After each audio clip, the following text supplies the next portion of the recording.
Bonjour à tous et bienvenue dans SIC, le lancement d'un marathon de prière, 7 nouveaux saints pour l'Église et la célébration de Pâques chez les orthodoxes, c'est tout de suite dans SIC.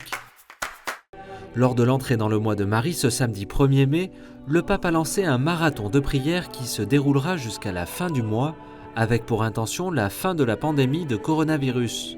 La basilique de l'Annonciation à Nazareth, Notre-Dame du Rosaire de Fatima au Portugal, Notre-Dame d'Aparecida au Brésil, Notre-Dame d'Afrique en Algérie, au total, 30 sanctuaires du monde entier vont se relayer pour animer chacun leur tour une journée de prière de ce grand événement.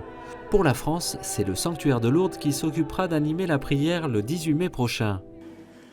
Madre di Dio, Madre nostra, implora per noi da Dio Padre di misericordia che questa dura prova finisca e che ritorni un orizzonte di speranza e di pace.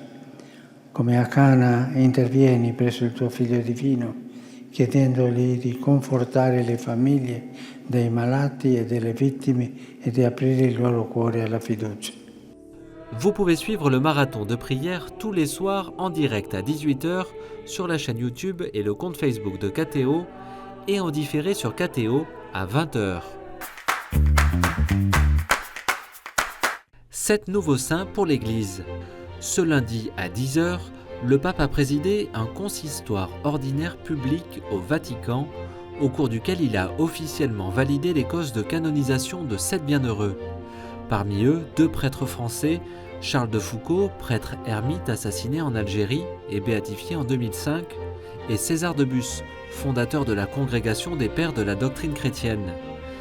Les dates de leur canonisation n'ont pas encore été dévoilées.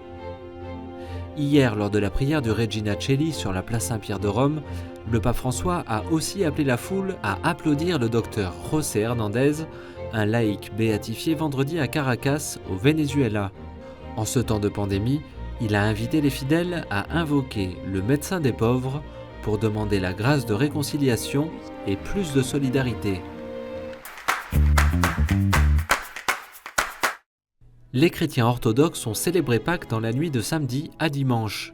En Terre Sainte à Jérusalem, l'impressionnante cérémonie du feu sacré s'est déroulée dans la basilique du Saint-Sépulcre, construite sur le lieu où le Christ est ressuscité. Selon la tradition vieille de plusieurs siècles, le patriarche orthodoxe de Jérusalem s'isole pour prier dans l'édicule, le tombeau de Jésus. Il en ressort avec 2 cierges allumés. Leur flamme symbolise la résurrection du Christ et les fidèles se la transmettent dans les rues de Jérusalem jusqu'à ce qu'elle parvienne à l'ensemble du monde orthodoxe. Une joie pour ces fidèles de Terre Sainte qui l'année dernière avaient dû célébrer la fête de manière restreinte. Today, we come to Saint Joseph in this act of consecration. It is our way of saying, Saint Joseph, just as God has appointed you to care for the Holy Family, today we are telling him, make us as well your family. En ce 1er mai, fête de Saint Joseph Travailleur, les évêques philippins ont consacré leur pays au Père terrestre de Jésus-Christ et époux de la Vierge Marie. Ils en espèrent protection et soutien en ces temps difficiles. Méditation du rosaire et célébration d'une messe pontificale au sanctuaire national de Saint-Joseph à Cebu étaient au programme. Cette consécration s'inscrit dans le cadre de l'année Saint-Joseph décrétée par le pape François le 8 décembre dernier. En Belgique, l'étau des restrictions sanitaires se desserre pour la célébration des messes. Les fidèles vont pouvoir de nouveau se rassembler à 50 personnes dès le 8 mai, à condition d'être à l'extérieur. À l'intérieur des églises, la jauge reste quant à elle fixée à 15 personnes, comme depuis l'automne, sauf pour les funérailles. Le gouvernement fédéral belge a accepté cet élargissement le 29 avril, selon un communiqué de la Conférence des évêques de Belgique. Cependant, les évêques espèrent davantage pour les célébrations en intérieur. De commun accord avec tous les cultes reconnus, ils demandent au gouvernement fédéral de rétablir la norme relative dans les lieux de culte. Elle permettrait à une centaine de croyants de participer aux célébrations dans la plupart des églises. Cette norme relative s'avère moins restrictive pour le vécu de la foi et permet aussi une protection optimale de la santé publique. Prier pour les morts en Méditerranée. C'est l'appel de la communauté Sant'Egidio qui s'est rassemblée ce dimanche à Paris. Les participants ont porté dans leurs prières les migrants morts en tentant de traverser la Méditerranée et tout particulièrement les 130 morts noyés le 22 avril dernier au large de la Libye. Malgré leur appel à l'aide, ils n'avaient pas été secourus.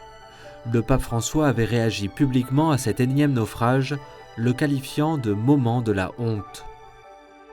Montrons que l'hospitalité est possible, qu'elle n'est pas seulement possible, mais qu'elle est un événement de la grâce du Seigneur. Que le cri, chères sœurs et chers frères, que le cri des migrants ne nous trouve pas timides ou tièdes, afin que de la croix, nous puissions entrevoir la résurrection. Amen. Les couloirs humanitaires sont une mise en pratique de cette hospitalité.